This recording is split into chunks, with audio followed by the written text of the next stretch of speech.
Welcome to Women of a Certain Stage, the podcast redefining how we think about menopause.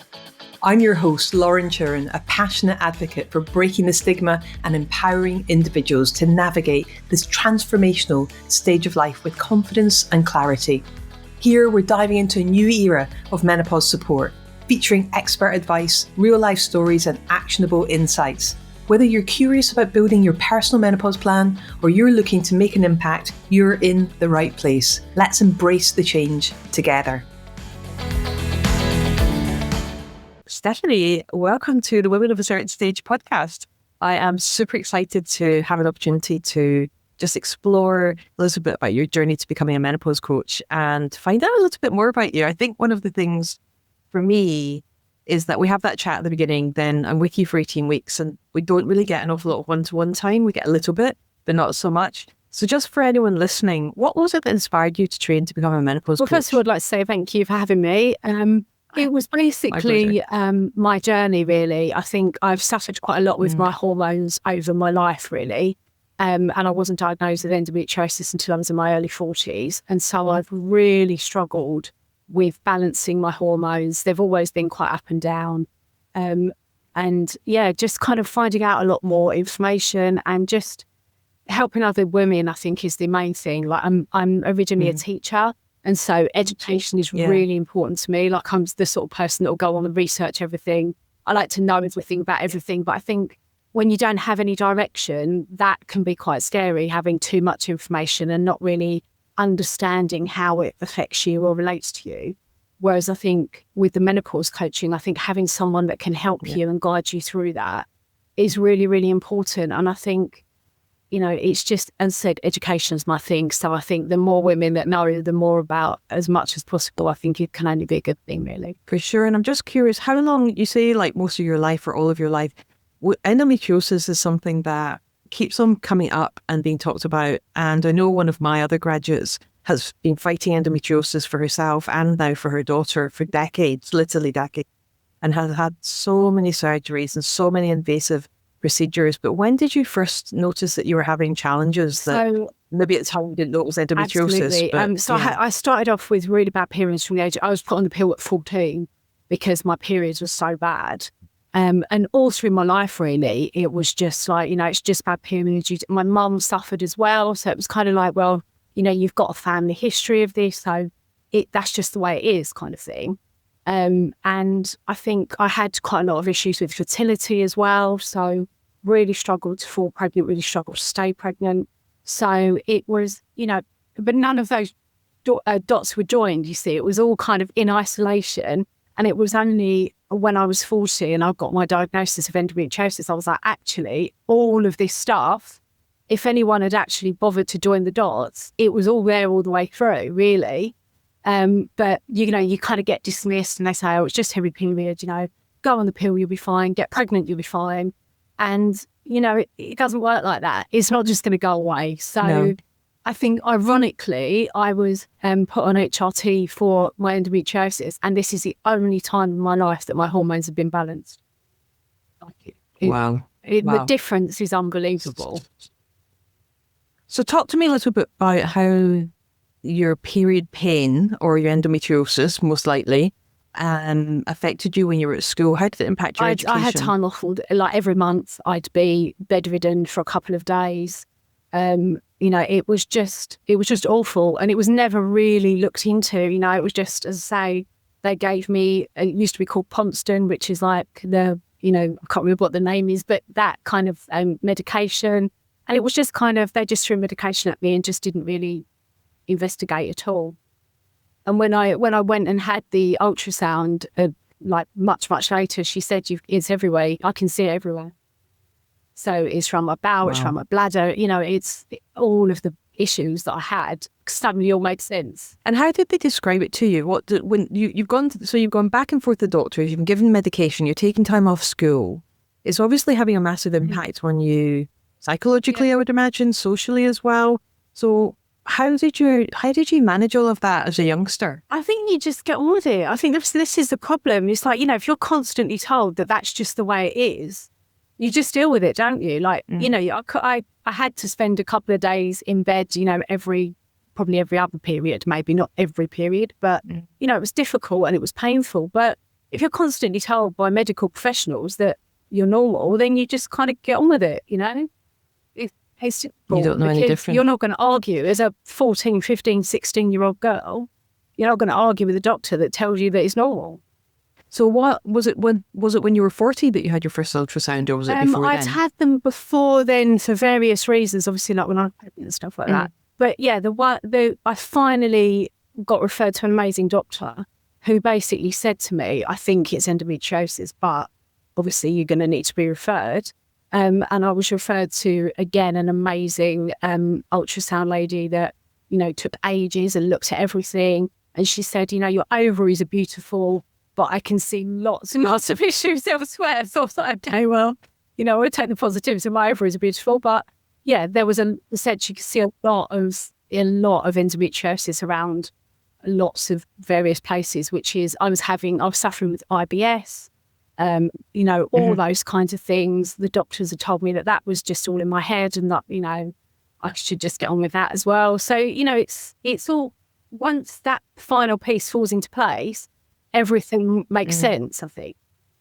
So, yeah, it was a real, for me, it was a real need for education, and it was a real kind of drive for other women to not go through that, and future generations as well. I've got a 17-year-old daughter, and, you know, the idea that she would suffer and just be told, you know, as my mum was, she suffered and was just told that it was normal as well. And I just think, you know, there's got to become a point where we say, actually, it's not normal, and you can't just be expected to get on with that, because it affects you every month. So there's got to be a way of going, actually, this isn't normal, this isn't right, this isn't just what I'm expected to deal with. And yeah, so that was kind of my turning point, was like, actually, there is a reason that I've been suffering for all these years. And there needs to be more. There needs to be more education. There needs to be more information. You know, there needs to be more understanding. And yeah, women just need to be taken a lot more seriously with all these things. So you've suffered for decades with this. We have periods for an average of 37 years, an average of 400 periods in our life. And that's a lot of suffering. That's a lot of suffering. And it's also a lot of time to get used to being told and being conditioned and conforming and almost being told not to ask the question anymore, I would imagine. Absolutely. Yeah, that's scary. That's scary. And we know this is common, and we know that it's over a decade for most people to get a diagnosis of endometriosis, and that doesn't necessarily mean that they get any relief either. So why menopause coach? How do you go from the leap of endometriosis and then decide menopause coach? How does that come about? That's the stage that I'm at now. And I think, as I sort of briefly mentioned, being put on the Mirena coil, and then obviously I'm now balancing that with estrogen as well. I did, as they got referred to an amazing doctor who basically took me seriously, taught me through everything. You know, I was at the point where I could say, I can tell which side I'm ovulating from. You know, I get pain on my left side when I'm ovulating from my left. And she said, you know, you're obviously quite in tune with your body. So she gave me estrogen gel because she said, you know, you can tell what you need to balance and when. So, and that's just been revolutionary for me. And I think having that relief and having that kind of almost validation of actually it's not normal.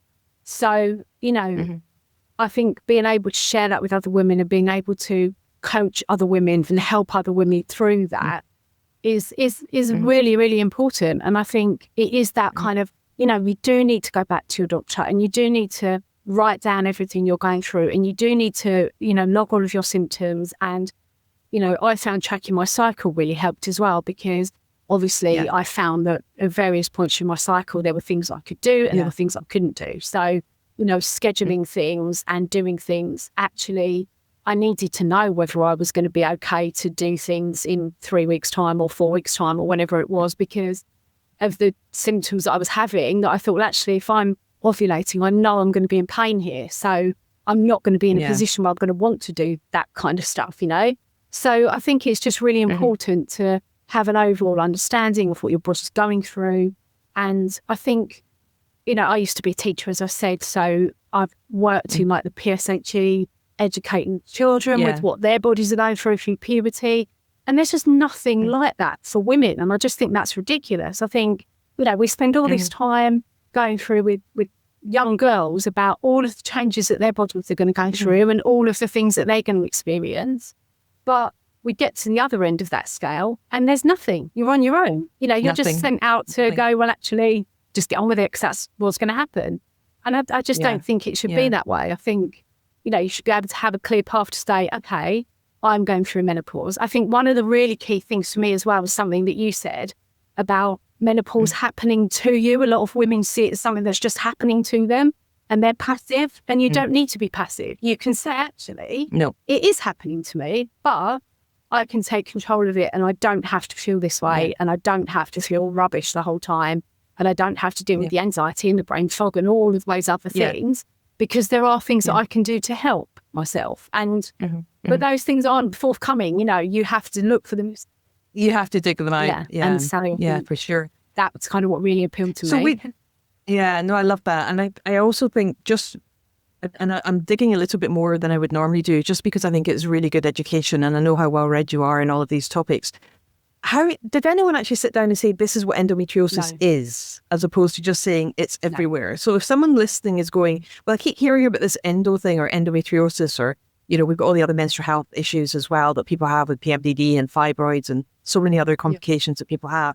How would you describe endometriosis to somebody who doesn't know what it actually is? So it's when the uterine lining, or the cells that are the same as the uterine lining, grows outside of the uterus. So, for example, I have them around my bowel, I have them around my bladder. There's examples of women having pain in their armpit, and when they've had, scans and things, it's been shown to be the cells that are the same as the uterine lining. So basically it is cells that are the same makeup as uterine lining but growing elsewhere. So that's why it's more painful when you're, at that point in your cycle where your uterus is thickening, because those cells are behaving in the same way and causing problems because they're where they shouldn't be. So the reason that they give you the coil is because obviously then that stops your uterine lining from thickening. So it stops those cells reacting as well. It's the same sort of thing. So, and that does help to a point. What's the role of estrogen in all of this as well? So the estrogen, as I understand it, the estrogen balances it out. So, you can't have one without the other. If you have progesterone, then you need to balance it with the estrogen, and it regulates it and stops it peaking and troughing. And in your particular case, you found this is the first time that you've actually had that level of balance. I was on the estrogen only pill before, so I didn't have the progesterone balance. So I think, combining the two means that actually I can control, pretty much everything really. And I can get that balance that I just have never ever had before. So do you know then whether you're perimenopausal or menopausal at the moment? I don't have periods. So I was completely going by the symptoms that I was having, which was like the anxiety and the brain fog and, the joint pain. My goodness, the joint pain was ridiculous. So all of those typical, menopause symptoms that you sort of associate, they've been my kind of, that's what I'm going through because the symptoms I'm having. Yeah. Yeah. Because I think people often will say, oh, should I come off of my HRT? Should I come off of my, hormone prescriptions to find out whether I'm menopausal or not? But presumably, yes, that was what I was thinking you were going to say. That was definitely. I mean, what difference does it make, right? I mean, at the end of the day, you're going to get there eventually any which way. So if this helps you and you've got this level of relief, then no wonder you want to make sure other people don't go through this. So you worked in education. It sounds like you worked with. Did you work with early years or were you working with juniors or mainly what? Key Stage 2. Primary, Key Stage 2. And was it always in PSHE or have you done other subjects as well? No, so it was all subjects. So primary schools, subjects. All subjects, of course. But I did also work for a well-known PSHE provider, so I've done that side of it as well. Got you. Yeah, so. But I just, I think that for me that's just crazy that we spend all this time teaching children about it, and then with women that go through it, they're just left to have nothing. Yeah, and I think having the 40-year-old check should help. If people start getting that check, at least someone will be asking them the well woman check at age 40. That will start to help here in the UK. And in other countries, we know that, people have an annual endocrinology checkup. And once they get to 35, 40, and not something I see in this country, for sure. In the UK, I haven't seen it, but unless you're going private. So there's lots of different medical systems out there and healthcare systems out there that approach women's health and all healthcare very, very differently. And it's quite fascinating when you start looking around the world to see, how different countries are. If we could just have the best, if we could just cherry pick the best of each country and put it all together, we'd have that perfect healthcare system. So you started thinking about what you could do to help other people. And do I recall right that you were tutoring as well? Yeah, I'm still tutoring as well. You are tutoring. You're tutoring. Yeah. So what are you tutoring at the moment? So it's a mixture of, it's all year 6 pretty much. But some of them I'm tutoring for like the 11 plus. Some of them are for SATs, and some of them are just, just a bit of extra, maths. It's usually maths, I have to say. It's usually maths. So I'm just doing that kind of around, hopefully, the menopause coach stuff as well. So it's good. Fantastic. I'm so you start for one-to-one, I think, in all cases. Yeah, I know we have our preferences, don't we, of like groups or one-to-one, and they're both really rewarding when you do them, but I think naturally we gravitate one way or the other. So you started looking around, thinking about what you might do to help other people in your position, I'm guessing. And what did you find when you were researching the market? What was out there? So one of the things that my amazing doctor did was she introduced me to a women's only gym in my area, so I'm doing a lot of strength training, Pilates, like Metcon training, which has also been amazing. So just talking to women there was one lady that I was particularly speaking to that had a hysterectomy very young. And she basically said, she was given no support whatsoever. She was, they said to her, you need a hysterectomy. It's going to put you into early menopause. Go off and get on with it kind of thing. And she said that the thing that seems to happen, I think, is that people tend to break bones and then realise that they've got osteoporosis because of that. And so I was just chatting to her, and she was sort of saying there's nothing like that. I didn't have any support. I didn't have anyone that could actually sit down with me and say, as you're in menopause now, these are the things you need to be aware of. This is what you might try and do. This is like we've said about the diet that can help you, all of those things. And she said, like, I would have bitten your hand off for that. Like, there's just nothing. As she said, not everyone wants a medical, because quite a few people have sort of said to me, oh, but you're not medically trained. I said, but, a lot of the feedback I've heard is that people don't necessarily want someone quoting medical jargon at them. They want someone that's going to sit down and say, actually, have you thought about this? Have you tried this? And just have a chat. And also that kind of permission to put yourself first as well. I think that's the thing that's come up with a lot of ladies that I've spoken to. Have basically said, I know all of this stuff's important, but, I've got a busy job and I've got kids and I've got this and that and the other. And, that kind of permission to actually say, well, I'm going to take an hour out of my week to actually speak to you in the first place.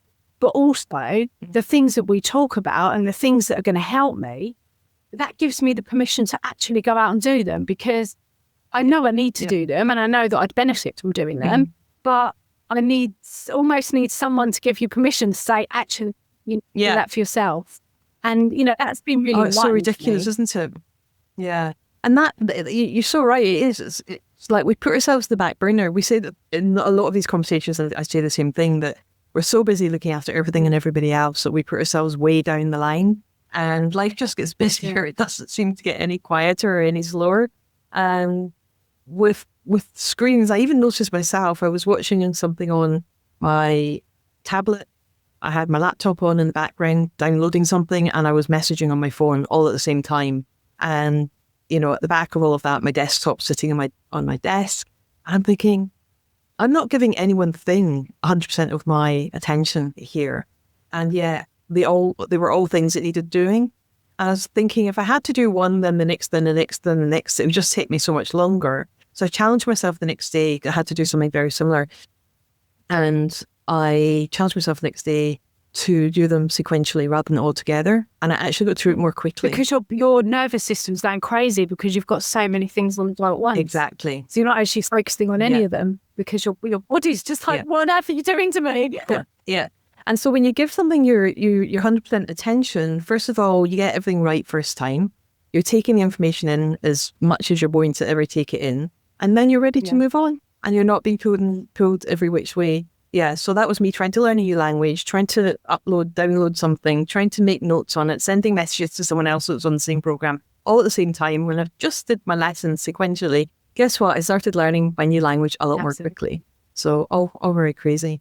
So yeah, so did you start looking around for courses at that point, or did you have an idea of how you might approach becoming a menopause coach? I think you'd started coming up on my socials. It wasn't really something that I'd kind of specifically thought about doing. It was more that, as you said, I'd left my job, I'd started tutoring, and I kind of wanted something alongside that. I wasn't really sure what. And I think I don't know how the algorithms do it, but you started coming up on my feeds and things like that. I'd obviously been searching stuff about menopause, clearly. And I think I really warmed to you, which I think was one of the major things. You know, we'd had a chat and it was, you know, that kind of stuff. But I think you'd started coming up on my socials, and I kind of thought, actually, I think I'd be really good at that. And I'd spoken to a couple of like ex-colleagues, because they were like, oh, what are you up to now? I said, I'm about doing this. And they were just like, you absolutely should, because you would be fantastic at it. And I was like, oh, actually, then it seems like this could be something that would be really good. And I just think, you know, I love, as I say, I love learning. Like, education is definitely my thing. So the fact that it was a course that I could learn as well was really important to me. And I think just the way that, you know, you've put it together with the coaching of the cohort and all of that kind of stuff, and, you know, getting practice in with other people that you're in the cohort with, and getting to know all these other amazing women. It's just, it's just a joy to do. It was absolutely fantastic. And think, you know, I'm not a particularly confident person, which, you know, you might want to believe, but actually I came out of it thinking this would be amazing. Like, I'd actually love this. And it was just, you know, it was a joy from start to finish. I absolutely love it. I looked forward to my Friday afternoons. Like, it was just brilliant. And, you know, the other ladies were just so inspirational as well. And obviously, you know, the work that you've done is really inspirational too. And it was just, it was just brilliant. So I think now the imposter syndrome's hitting me, and I'm like, oh my goodness, I'm actually doing this. No imposter syndrome allowed. No. Of course, like, we all have I always say new level, new devil. Yeah. So, you know, you go through the program, you qualify, your confidence is up, and then your next step is building your business. And it's like, oh, the imposter syndrome kicks in again. Then you know, maybe move from one type of client to another type, the imposter syndrome. And it's just normal. It's completely human that we have those kind of momentary lapses of confidence, and then we build it up, and then we move to the next level, and then we get the next thing again. And that never stops. I don't think that ever stops. I think that every human being has that at some level or another, where there's just that moment of, not sure. But then we go and we step into our stretch zone, and then we make it happen and realize that we can. And then we push ourselves further and further and further. So I'm really excited about you going off to do this work, and I'm always going to be rooting for you in the background. You know that. But you've got a really good cohort as well, because you had people from all over the world. You had people with every background in your cohort. It was phenomenal. And I love that, because I get to learn from my students as much, I think, as everyone learns from the experts on the program as well. So you enjoyed the coaching part of it. What other takeaways were there from the program for you? I think just all of the things we learned, really. I think that, as I said earlier, like the cycle tracking was kind of a bit of a revolution to me as well. And that's something that I've shared with quite a lot of the other women in my life, and just like my sister specifically. I said to her, like, you really need to, because obviously she's very similar to me, so she's suffered quite a lot. And I said, you know, you need to know when certain things are going to be happening for you, because you need to know that if you've got to take on things, you need to be at a certain level and, you know, feel able to do that. So that was, I think, having the experts in to talk to us about all various different things was really, really interesting. And having, you know, doctors talking about HRT and all that kind of thing. Again, I think there's the different scope of experts that you have is just really, really beneficial as well. So it was brilliant. So anyone sitting on the fence kind of thinking, should they, shouldn't they? What would you say to someone that's considering a training to become a menopause coach? I think absolutely do it. I think it was such a joy to do. Like, everybody was so lovely. You know, it was just, everyone had so much to give, and like we obviously still all communicate with each other. Everyone's so supportive, which is really lovely. Everyone's always got something to share with you. And, you know, if you're feeling a bit kind of, oh, I'm not sure about that, or, you know, I recently did my website and I did it myself, which I was terrified about. And I shared it with the group and I went, oh, it's amazing. Like, it looks so fantastic. And it's just really nice to have such a lovely group of women that are just so uplifting. Everyone's doing a similar thing, you know, and everyone's just so supportive. And obviously, you know, the relationship with yourself, you know, asking you things and, you know, you're always really, you know, you come back to us and are like, yeah, we should do this, or have you thought about that, or, you know, speak to this person. And it's just, you know, you're not on your own at all. So as much as I think if you feel like I'm not going to be able to deal with this and I'm going to be on my own, you absolutely aren't. And I think that's so valuable about it, is that everyone is just so willing to give help and, you know, boost each other up. And I was struggling with practice clients. And so a few of the other ladies said, look, I've got loads of them that have come forward. So have this one, have that one. And it's just brilliant. It's just so lovely. Yeah, and I think that's something that I see in other courses that I've done in the past. Like, you do the course, you get a bit of paper at the end of it, or the certificate, and then you never hear from the company again, or they're trying to, you know, upsell you really hard into something else. And for me, it's really important that I got that ongoing 12-month commitment to support you in the background whilst you're getting up and running, because businesses aren't built overnight. And this is my third or fourth business now. And I know that I worked part-time in my son's school for 4 years when I started this one.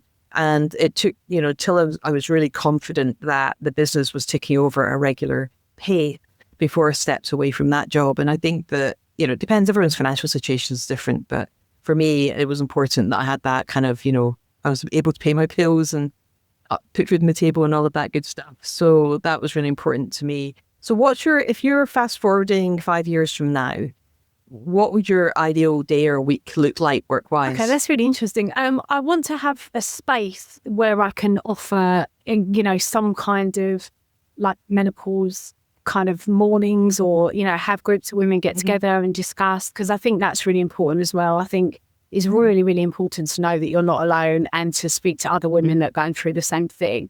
So eventually I would like to have a kind of space where I can host those kinds of things, as well as doing one-to-one coaching. I've always wanted to open a cafe, so I think it's probably going to be something along those lines that I can do. I can do the menopause coaching alongside, you know, having a cafe. But yeah, just having a space where women can get together and talk about it, and, you know, it not being taboo, I think, and also like educating future generations. You know, my daughter is fed up with me banging on about menopause, but she gets there, she'll know exactly what it is. Absolutely. So yeah, I think is that education, that sharing of knowledge, and, you know, all of that empowerment is just so important. Yep. And we spoke earlier about you having a preference perhaps of doing one-to-one work rather than group work on the coaching side. Is that right? Yeah, I think, I mean, as I said, I think one-to-one is definitely my preference, but as a teacher, I've obviously taught large group. So I can do both, but I just think one-to-one is my preference, because I just think it's that difference is so immediate. I think it's more, you know, the feedback that you get from ladies that you coach one-to-one. It's just, you know, so much more, I find it so much more rewarding. But then, you know, reaching large groups as well is also important. Yeah. So. Have you had any thoughts about working with educational establishments, or where are you thinking? Yeah, I mean, I'd quite like, because I know as teachers, you know, you don't get any time to do anything, let alone, you know, deal with hot flushes and anything like that. So yeah, I think in the future, it would definitely be something that I would definitely want to do, is, you know, working with teachers, and, you know, because they've got so little time to do anything, the kids. Yeah, and teachers are probably like our demographic, really, aren't they? You know, they're going to, most teachers will be our sort of age. Yeah. So yeah, I think it would be something that would be really interesting to do. I know I was working with a couple of schools recently, so there's a group of academies down here that have like a 2-day festival in the summer and a 2-day festival in the winter. So I normally do like a colloque for them on menopause. And what we did in the last one was actually workshop through the following year. So in 18 months time, what would their timetable look like, and how could they make sure they didn't have a teacher who was back-to-back teaching with a meeting at lunchtime and then back-to-back teaching. So how could they break up the timetable so the teachers weren't on their feet and working literally from the minute they came into school all the way until they finished? And those teachers also have an open door policy. So when they're in the classroom, the pupils can come in at any point as well. So they literally didn't have any time at all for toilet breaks. And some days they didn't have time to blow their nose, let alone anything else. That, and like if you don't have a TA in your class, like there were quite a few years where I didn't have a TA in the afternoon.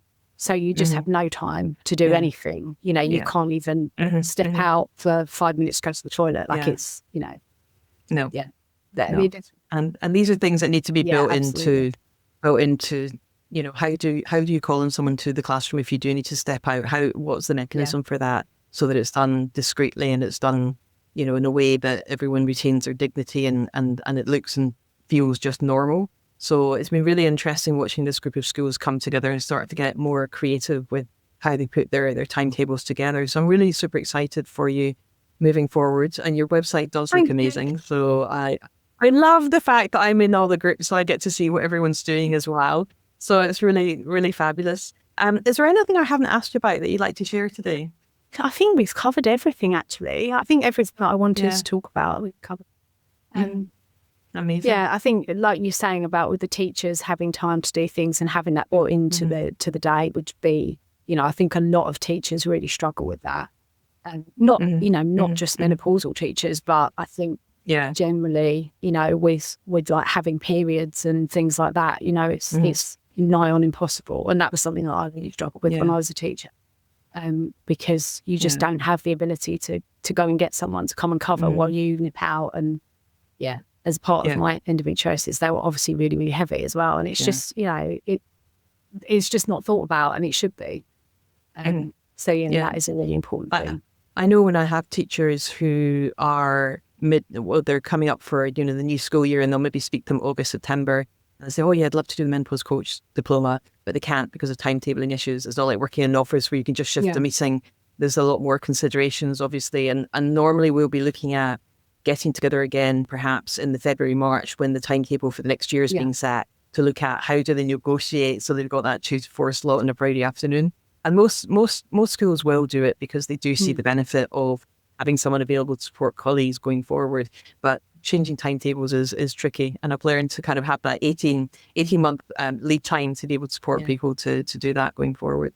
Look, it's been such a pleasure to meet with you today, and you know, on a bank holiday. So I'm very grateful for you for making time to catch up. And really excited about what you're going to do next, and for all the people that you're going to go and help and support. Amazing. So thank you so much for being here today. Thank you so much, Laura. It's been an absolute pleasure. It's always lovely to speak to you, but it's been really lovely. Well, you too. Thank you for joining me on Women of a Certain Stage. I hope today's episode inspired you to think differently about menopause and the incredible opportunities this stage of life brings. If you enjoyed this episode, please share it with 3 friends who need to hear this message. Don't forget to like, subscribe, and leave a review. It helps us reach even more people. You can connect with me on LinkedIn at Lauren Turin, or visit our website at womenofacertainstage.com to learn more about menopause coaching, inspiring events, and corporate training. Until next time, let's continue making a difference, one conversation at a time.